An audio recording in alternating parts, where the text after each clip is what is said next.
kanda honi sar cuman VTFM Facebook Live nimbul binakatalanga na porong cuman namuni radio and VTFM 92.2 FM nandren renga madengu and bito ko binakatsungan bisikete karbinaka na Bakers Fresh breakfast crackers mga binakataltungan na nonda banua and ngunu ni Benicini number 2 and nonda banua Pacific Energy we are who you are. Hey, Fiji, Eva Fiji, Leta voice. Pada benda nak kami tu kurang? Saya au mga binawale nang gito and namatakan ni kuha maingan na nonda matatimi. Nadama. Maingan na nonda matatimi. Oye, kung sinin kayo yung tim ni Bono. Au na nunggu tim ni Australia. Iyo. Malum bakalele nanggu sarap nang gito namatakan ni kuha na nona indruka na nunggu tim kina tim ni biti. Ya patna mga binakatsugin. O sarap nang gitu? Au sarap nang gito. Okay, tanong takaman tanan nung nama ka na gitu mo. Au na nunggu nama ka tunang gito na matakalele ni kuha ni Australia nang ganga. Balate tadi nangau senggai pakai alota ka kina nang gito rakabi nunggu kilana kena lawa nunggu indo tumata kemai maya to sare pelu walesi au ndo to kona ngana tim ni Australia. Au sarangan ni tingo mapakarara non rukar matakan ko. Sa on na okay, sa time ta katoy ko na nung alam mo sa sarap nang gitu. Talo tak sarap man may dama. Au gay singa tabu, au gay bitu na kaloko samo. E kabi. Bitu na kaloko na kabi sama. Kitu bakay kabi sarangan na ono na kaloko na singa tabu. O siya talibya ka na mamong ilimo. Siya nga tali ng gabi kana ono na kaloko na kabi ni singa tabu kitu sa bakay kabi. Okay. Bitu na kaloko sa singa tali ng na kayak kitu sa manin to ngay bali. Bombong na din na telefoni kede bali. Merasa loka kede na pi mama na tulu na matakalilay. Uy, alam. Alam kede na pi mama na tulu na matakalilay. Nito TV lim may bali. E baka tu bibi bola kan e watu na katumbala kayo lulubo na kana. Sa samboy lalu binakan dino ka si Dini Sara film li movie ako kaso bari. Okay, dai. Sangai setak ni smart TV, smart tek tu setak tek tu TV go. Mengai pi mama na tulu mesa on irara. Iyo. Oji, Andra pantonu sala. Kita gay bitu kalau kita samo ti. Nunggu nama ka to kanang gitu ya, nama taklele ni kuah. Meuna sarap non rong o gitu. veta le lo mani vale ozi. Sangat lindo ozi. Undu saranga ozi. Orto kete vale tim ni vich. Bom mandua. Siang sini mata mau mandua lagi nunggu vale. Au sangai mani ndaw to nga. Okay. Mata ni TV, au sangai sarap to kanang gitu. Nanangu bakam bau ta to bako. Iyo. Manango na tigu kin na thangi ni polo. Medam ni sabe foto kay tinameniti. Sanru ka chiko Australia au seba ko boto tunga. Ni ko na ganga. O sa lida masarang ko retina miniti. Ve mama nang gitu ko na kay bole katia. Lutu ko bit. Adam sambau tun na no bakasa. Au sang sarangan ni ko ta ko kila chiko Australia will come back in the second half Ombo masu. to win the game. Ombo masu. Au mas. Au mas laki Australia ni. Iya sa mainganga na tim ni viti.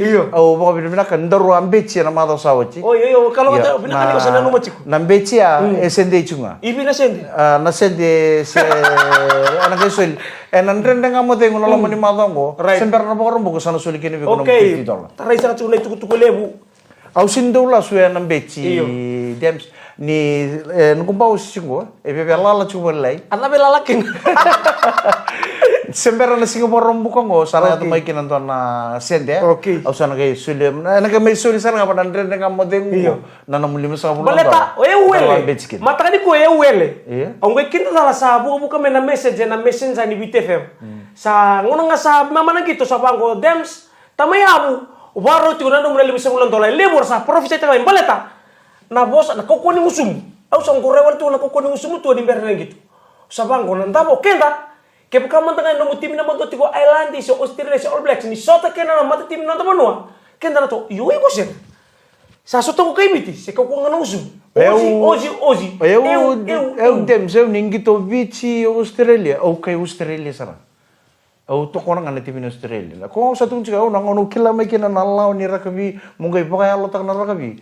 Au sando to taki Australia tu nga may merda pasar chunga na kabenda. Ndio sa laban nang gitu, sangkang kau biti, atla mo sangketa kapa, se atla sa durumiko. Sa kau sini dunru se wala tau sa pa berbeda kan sa nang gitu, nang nga nang ganga donan ruka. Mbobo tu ko tali no $5,000 milay sol. Au sa kila to nung kusarang gitu to ya, nakangon obe na kata chuk me wini ken Australia. Oyo mo kun sila na $50, oyo mo sila mai. Iya sama yang ganga. Au ntol mati sarang di kau to ka buntol mo nung baus. Au ntol mo ngore de ni BP lang la bakalelay. Au sana bang oke. Ndren ngamu dengo na kami ko kami tu kuna kine bego tadi na beci ni $5 sende itu nga. Sende. Au nanga sule bego na $5 nanga me suli tala na ndren ngamu dengo na ndo chunga na singa. Lo mani madongo moni nanga ibakan din takani akan din na beci. O sarong nga tu sa Au sanga chuma taka taka na matakaleli ko. Ndo ni saranga ma center point. Raita. Ko ne beta kime eu mo me wa basi main road. Iyo. O buka urongo dan na ben mun chuma. Sabi music cuma nggak sabang malu cuma bang gue sang ngau serang ngau kibi ni kena bang gue ngunsal sarando waktu kita ngau mau renut tumi penolak mini bahasa oi na $50 na itali mo mulai soli anak kan match Rita wele ena mata ni konto ngana kana non rasa mbale tini rasa ronga ni osabo sa kokoto nang usuma na sauti ndabongo na mati mini biti iyo sale mutana sa bante otaka mini tuku keba kaya nganga o Australia bibite ono sole ko na $50 na Fiji currency. Iya. Iyo sar tukuna mai me bakanga ne ko tunu ngusumu. O sara silebi au na $50 na Australian currency. sanga ken dorum beci ngapa nela mini sen dorum beci nela mini Australia ya dorore to mata kan gitu sarba ka dero kena point sarau chukina. Okay. Dari dana pool A obarani se sa nganga oti en runang gitu. Kira bala ko sarawate 8 points. Okay, kira balik. New Zealand sanganga uche nandu nang gitu sarawata to kay 5 points. Karro chiko kwa Italy katolu chiko na pool A ni anganga tal nga nandu nang gitu. And pool B Ireland nganga na ruwa nang gitu ko sarawate 10 points. South Africa kwa nganga na ruwa nang gitu rawata tiko 9 points. Wata kina pool C Wales liu tak chiko nuntu pool. Right. Wales sanganga wote na ruwa nang gitu kwa sarawata tiko 10 points. O viti sanganga wote na nang gitu na matakani ko be Australia sarawata chiko 6 points.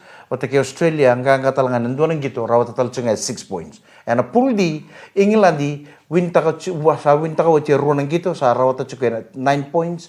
Samoa nganga talanga nang nang gitu sarawata 5 points. Japani nganga talanga nang nang gitu sarawata talanga 5 points. Kaya ko rito ko na pool 2 ruwa tuluba. May nandoon na pool, nandoon na natampi may kiniruwa na team. 2, 4, 6, 8. Kaya parang balaro to na 8 na team ya. Meron to sanang kayong wala daki. Kaya na quarter final. Kaya dabi na katachungo, may nandoon to na 8 na team ko natampi daki na quarter final. O bichi. Eros yan. Rawa. Gore mi kito da moto kito. E ba mengo ko bata po ozi, utaro ko bata po ozi. O ozi ko sa nyo lang katay ko na nandruka bibichi. O ozi. E nandoon talaga virtu na lewe 8. Natampi daki na quarter final na team ni Australia. Mo kako sar ni kurang mo yun na radio Australia talaga na final na gitu gin. Okay. Kebaka, kena balik ozi me baru kay welesi, me bonus point. Iyo. Aro sumber sekali soto wele seperti ke Australia. Aku confident tuh ngonjera ngani amai lucio Australia na matakalen ko bebici. Nan dua berto na walu na tim na lako ta na main quarter final na tim ni Australia. Salu sina mata tim ni ozo sambil tan alo mani bale sala ko ibe sa sanga mo ka malumibi. Au sa sanga talemena kata me chugo lo mani bale sa ka tabi o nambulo ni san ruka Australia. Au sama ni torongan itu welu sa ngole le Sicily sa poro te ke usaranga. Sali para rota giko. Me ngolo bai rakaka. Ni usa sang talam na ni biar itu ni tu TV. Ni usa pa ko ni ba ko TV sa pa ko sepa ka. Ni sa main ruka na ngu TV. Kena mana boleh lo da ni ruka. Sa welo da tak saranga ni ruka na matakal ni ko na tim ni Australia. But Okay. Sang nga ni non roto singa na torbo ni Australia na tigini singa ni ko sa tonga itu ni nandabu kino Australia wana tim ni biti. O tital ngai wono sanga bulu kadi wana ambaki. Mengai nganga tale na mati ni biti be Australia.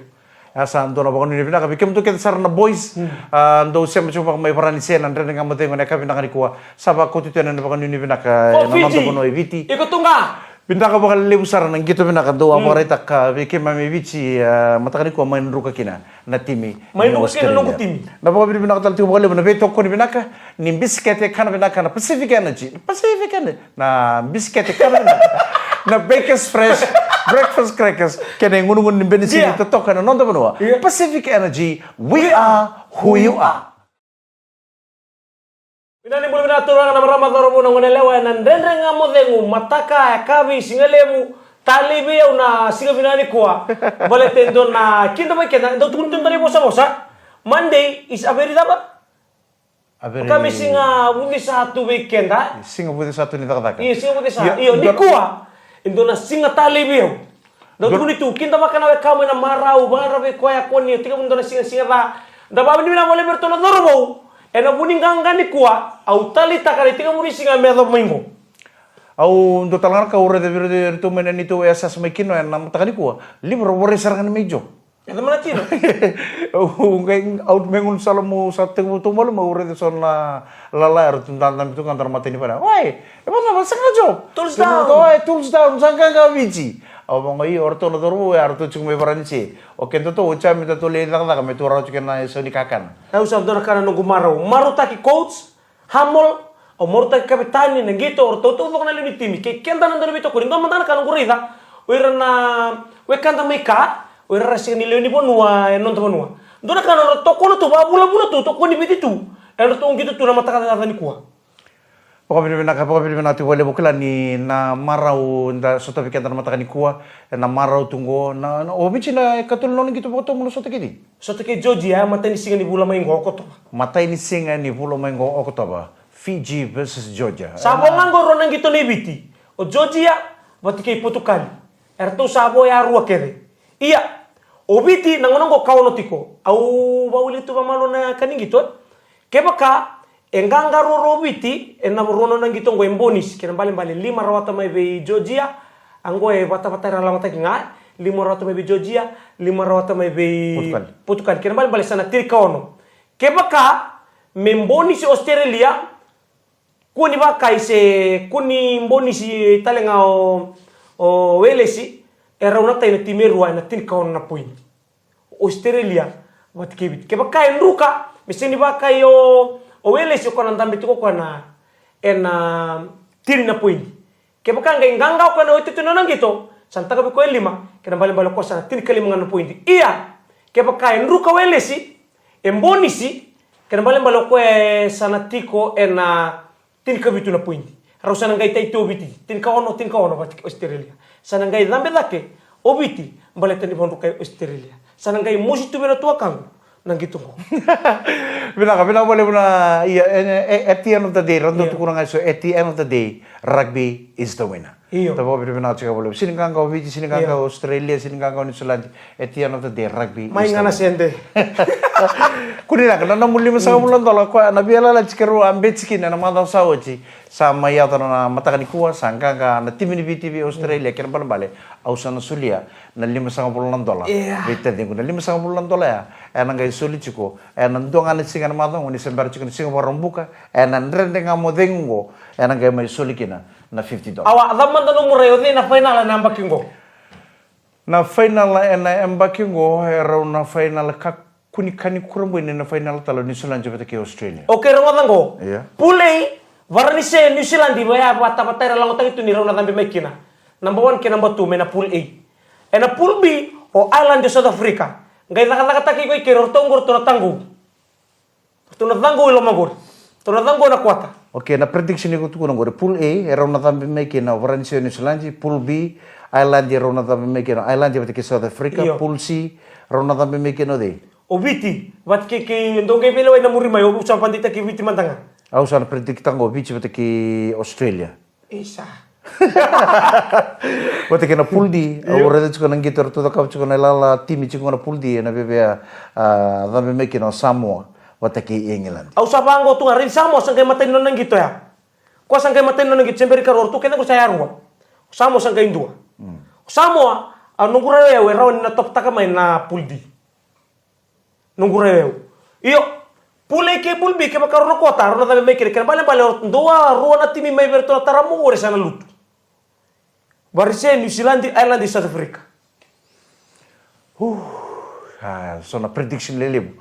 Sangga ya taka bacung kota de yo ko mata kana mate ni segite bunga na World Cup. Samoa bata ke biti final. Woi, iyo me woi. Siya talong kay batar tutu ya takaya tua. Final na nambak ngo Samoa na may sila ni sunuto na bara ni wasa Pasifika. Nambilong ko na kauso ko sa rai no ponte na wanga. Lay dengo na namuwalu. Lay rebi ni na ulu matua house. Nambilo imbu. Ya santar teman prediction koko sa tukuno to tadi ngo ni na san na round final na World Cup ngo obiti batake Samoa. Ona senga bandu no tamba batu sana pa tambu ya. Erto na lingi ni bengara mo tamba batake nambilo. Pakon ini pinaka cukup. Au sa sintal ngeron cukup terkam malatan kabi na prediction lebu sa tukuno tadim go na final na World Cup Oh, sini makarere ko tuwa. sa kan tu makarere. Okay. Au sa tukun kabi go kani kurang boy ko ni Norway Australia na line batini rara ni salangan national anthem na final ni World Cup sa line tel tu Australia. Pinaka ba de utua. Sa ni mana?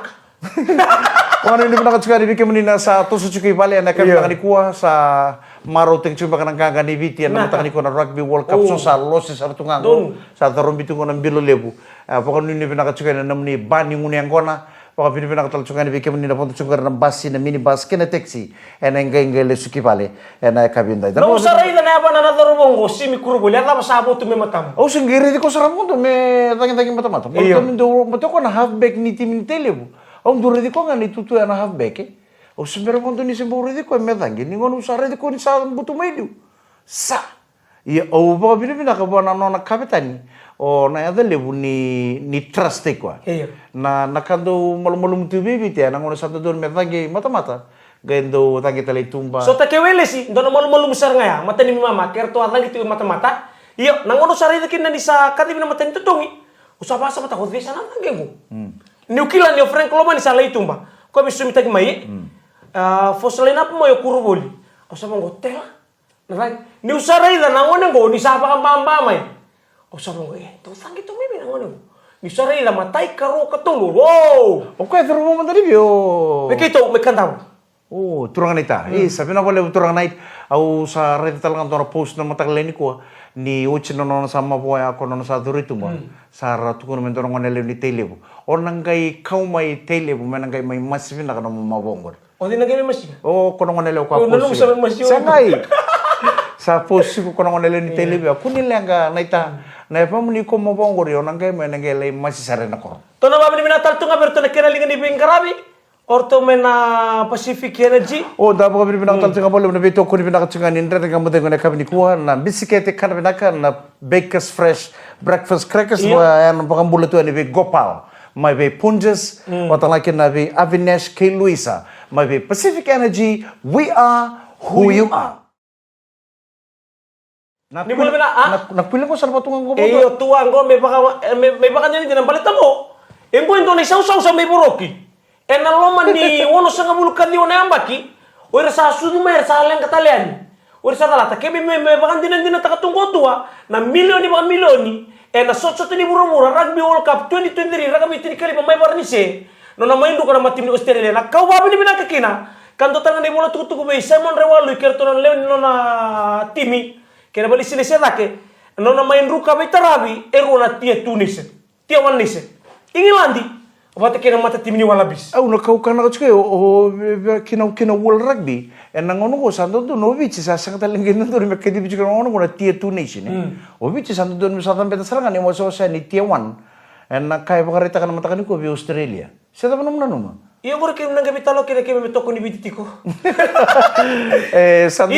Santo do no kina World Rugby na ngono ko o bici do me sa rank takiani. Tier One Nation nangono ko. Reta obi salia to sar ni kabitu ni tutu na World Rugby ranking o cha lutu tala nangono ko ni kadiu ni tutu. I think World Rugby Fiji should be ranked one of the tier 1 nation in the world of rugby. Ndona kana nungu maruta ki irto na ndau gitu leoni matin. Kiri karua. Nangono ko ana leoni bono ke versana nama gitu nang gitu na matani ko ya umanta nang gisinga no. O sabango turanga. Gisinga tambue. Sabang ko na langi-langi. Umondundu may kito sa na may kino na kabinano. Abang ko mundundu. Nangkangasanon ta. Uy. Nangkangasanon ta. Ganggasanon ta. Kito pas may ay palipi ko. Aureda ni indo gusto kaya laman ni bali. Ando bitala tubek sa indo luto tikumbek. Upoy sumusara may berto bupati. Au sa rida tu na bangko. Dapat tua. Di besar kami toro may sarap pa tanang gitu kan ndong apa no. Nasarang gitu matakleni ko may pala undo ni loko ndomong muri. Mata ni TV sarang kena foto do ni bu bali muri. Tampun indo sibita mena puno dam chicken na supporters ni Ozilio. O isaru tamen ruka. Au sa rongo tu na cheme pal matakan ni ko. Lako Fiji. ia mekaku nganin dua itu kuna bakata antara kambala tana timini. Na dapat sarama de saru Imo City ko kina mata timini Wallabies. Etamu mana o seba korno timur do itu bake posa bata data ki Wallabies. Ko ngau satu kuna biko tadi au ngona ngau kalele mai kina me da bucu mana kabi ngona ndor vital lonchungo. Au ndu to kona ngana timini Australia. Na nungu kila na launi rakabi nungu me buli da mukila musarama nangito rakabi. Au ndo support tu ngani timini Wallabies. Sanga bakon ni sevisau. Lebu ira kimemito support ta mata na Wallabies. Sar levisau. Sar litim ni paransi sar litim ni All Black style. Endua Fiji's citizen #1 supporter ni timini Wallabies. Ke andono maki ko endo na mandini. Mole lewe na mata timini Wallabies se tutu dapat to santi ba. Number one. Ena size ngo. Size ko. Kuni kombedeo ni mata mata. Woi. Iya. Number one. Pakan ni na. Aus ko nga satu kuno tsungo biko na nrukan ni tim ni Australia ni ko. Kuno nanu mani sa hoci sar virtor to sar sinbasina. Kita humble tu. Kakuan ni kurumbu na orto na lewe wal orto na dambe da kena kota final na ndo tsungo virto Australia. En lail orto na leva tal orto na ngai bana semifinal ona lai reda tal kina na tim ni Australia na. Italia ke baka ndu katal wilis. En na final talanga. Ona reda kina na la na tim ni Australia na tsugo tal na ngona langa chini national anthem sa boro no final alim. Ngo sangatal ningay lomo ruta kana tuku no gobi. Dira ka radana nantutupul. Iya. Bicing ka bondu. Lama tanong ni Ray na ni Bonua. Membala teraturango. Bisanru kasi ko nga nusun. Bicing sangay ka bondu. Australia sangkang katal nga bondu. Wales sana Australia na top ta kana pulsi. Woi, may top ta ka bala. Ena top ta ko Australia ena karro vici o wele seni katulu. Keba kao orang na tim oro na tabe me bana pulsi mera ula kata kena kota final o Australia kevici. Woi. Sabo kan tumo bula sana mo calculation taka karo mo pointi. Nimber nang kaidal. Kuno lang kata kaya rada tsinga ngang ni na nondo soto Australia bata ke Wales ena win Australia bonus point. Ni rasayan ratu ngamen go rasayan ratu ngamen go nandau ni barong go enan dende ngamo dengo na VTFM kami nang kachi. Wala ba betale? Awa. Ni somiro mantana 550. Au no somoro mantana 550 dolar beko. Otia dorong nang game bet style. Go kami sa kukutungo na usung gue. Bisa rin na iwan gitu. Ni wotse kana kena $50. Dorong nang bet style. Okay, me la bet ni sampai na kota. Na bet ya ode biro na ruana timi. May na pulsi na tambata kena kota final. Asa na tuso dai kena don raw. Lewai ko. Ya, usah kata lagi belum. Okay, mai. Na kesangan ni mata ka bukilo solo tulib. Sar na reda ko ni sana soli kini kena 5 bulan to. Ni wotse ya bet style. Mai. Ode na time rua mana pulsi era na tambata. Ode bina kata me dambi, ode ko bina kata. Na time na pulsi era na tambata kina o Australia vata ke Wales. Oya obiti ke Wales. Okay. Turang kira marama andre dengan mate ngone beto ko bina katsingani biscuit e kana bina ka na Baker's Fresh breakfast crackers watala kina ne ngunu ni bensini na badua ena nonda burburungo kabakatala kina vici Pacific Energy, we are who you are. Ni sa mbulu bina katali sa tukono tadi guna kuilango enang gay biungay ran ni sa tapan andre dengan mate ngone kabina kaniko. Enak kena bimbi ni kuwa. Gayong bimbi may bala sa tiga munang gitu. Pikman transport. Rona kalau kusala ko menanggiri. Anggiri mo isi na reception. Woi Wex. O pik na ruwa o bang ko isa. Wex. Lai biu mate o baka bubale. Guna nang bimbi sarangan di bubale ko rementa mo de bata tu baka bubale.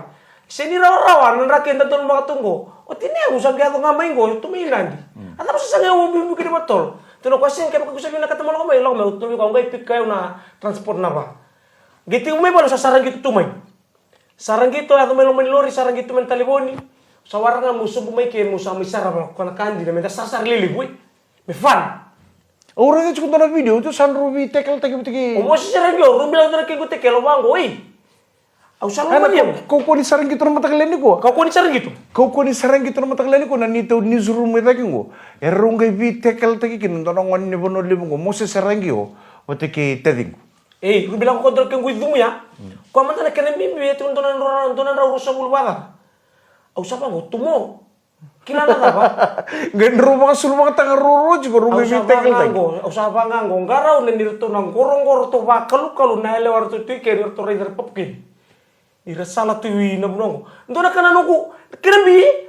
Tumel lebun marau usah bango. Italia sar ke bakara musun na bango. Na marau ni lo. Di wote wono sanga bul kan na ambak ngengang katalubit. Dor kana we kitu mutaka mai kino ya nangon sale mai kino ya unano mangani sa diwali tala na bono. Aku kala somba kana roket sara bul rautu membala tala kani diwali. Sara kada kada mbote raun mutaka leni kuwa nan domuni Sydney lori. Sa ndona kara marau ni leni bono. Bako nga ko tukono tuiso ba.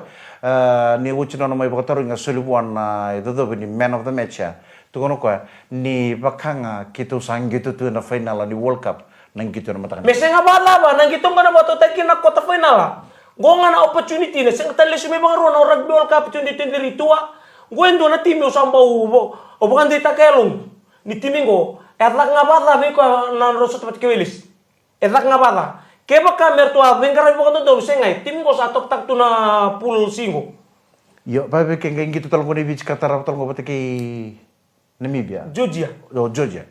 Kayak gitu tolong ko patiki Georgia mengai ref tal kino ko na. Lo si sarangan yang kona tabuti tu nga na dai ref le mata nga kona. Iya sa pokoknya ini pinaka cukup biar nabi timi sa endondo no menang gitu ri eva sanga bulu kawalu nang gitu. Ni woti eva sanga bulu kawalu keda nang gitu ni rugby World Cup sa na mata takina. O de na timi e walu ertu sana dambe dake kina kota final. El dua rua tolu baci kona pool. Vana pool, dona pool cukup kina lima na timi. Mainan dona pool merau na dambe dake mai kina rua na timi. Kina barang bale 2, 4, 6, 8. Walu na timi merto na kota final, semifinal, sana gaya tau sar na final. Kaya naman tanga bakata na tim ni Portugal. Tim Portugal ndo nang gitu binak sule beweli sa mata Saudi. Rosa nga bulu kawalu kay iyo. Tini. Arto nga imboni sina tim ni Welesi. Ndo nang gitu binak sanga. Arto bakata kaya naman balik. Nabi timi kedara basket tumengo. Gua era baka rosa arto nga may baka binak. Sige nindua, kaya baka orong tungan na yata nindaw rongo. Iko rere ndoro matintu tadi, ndoro matintu e tukina e undulu bang undulu na doru randong gitu rakabi. Ngai kembali balik kay ko sanding taki menano mo matintu mo matata kana mo matintu kina rugby World Cup kembali balik. O iko o sa wosivi mai beire kita ngana undulu ya. Kembali balik one of the best from your country to represent your country at the Rugby World Cup. Kina balik, ninggito tiko Portugal, kosar nyombeda, ninggito tiko Namibia, ninggito tiko Georgia. Era sang ni timi malu-malu musera dor orang ira kapi ngana noa, ira dor orang gitu juga. Era sa ding taki no ira, era namban dua, mai be ira kita ngama nanon ramatin tu. Tiko biya utu Antoni soli. Iya. Aundoro ni rei na kasi berni ako. Wait. Doto na madongo, ono gay parita ka ko ni namode, ono ni sume ono gamay pamatalta ka na nga modeng. O hindi na tim sana dan. Kembali tadi. Kunitan kaya? Odi. Kunitan kaya? Odi cukup bigo. Me umode mungkere no de pa matala tiko mai. Oh ya, ni suli cukup bigo. Kondo ya. Cukup ni suli ya. Kembali balik me wacina singata besar ni tu kunan lewa. Ano sini lewa? Me una mode nambera ngani tiga bulan gitu sana mai tukuniki. Turang kira marama andore tuk tuk liba bakata mo bakara di tete ngo bakata mo ore rai kwa au no manden do tali sila kami na $100 kuri wala da turang kira marama na ni rawa ambechi batake tadi ngo nandre nga mo de ngana mata sawati o kwa beta ko bichi me bakon rukai Australia e watu kuna Australia na bakon da bori bichi ya sama indonu na itu tu pokoknya sa nganga na timini viti ve Australia o ya au sana sulia e $50 vete dingo. Na balebu tarai cakap $50 au na gamay sulia na ngono sana chukin. Do chinga na singing ngoni sabara sing borong. Monti. Turang kena marama sana dapat talanga kena ndre nga modeng unda baka binibina katal chuko baka lebu na beto ko ni binaka. Nanda nga modeng ni ko itu nga narakabi. Ni bisiklete karbinaka na Pacific Energy na bisiklete karbinaka. Lenge. Bakers Fresh. Breakfast crackers. Pata kini ngun ini beli sini number 2 na nondo Pacific Energy. We are who you are.